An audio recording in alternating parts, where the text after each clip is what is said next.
guddiga qandaraasyada qaranka Soomaaliland ayaa shaaciyay qandaraaska dhisme lagu kordhin doono wasaaradda warfaafinta Soomaaliland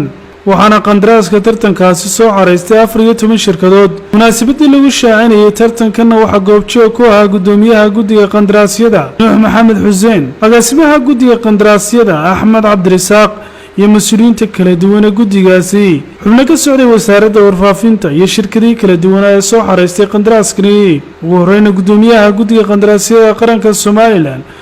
Maxamed Xuseen ayaa shaaciyay shirkadii soo xareystay tartankani saaka waxaanu furnay qandaraas ay ku soo tartamayeen 14 shirkadood qandaraaskaas oo ah dhisme iyo dayactir loo sameeyo wasaaradda warfaafinta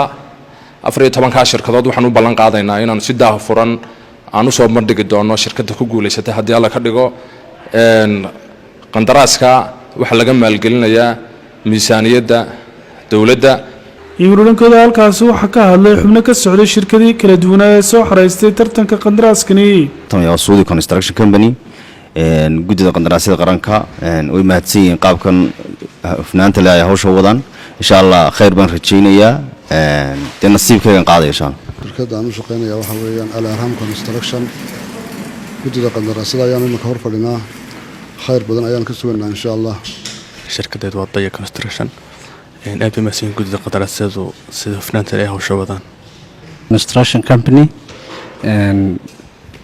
maanta waa markii ugu horeysay la soo igmalnaa inaan imaado halkan aad baan u faraxsanahay inaan ka soo qayb galo bidkan وما سنتين اسمان أحمد اسمان صابتي في هرقيسة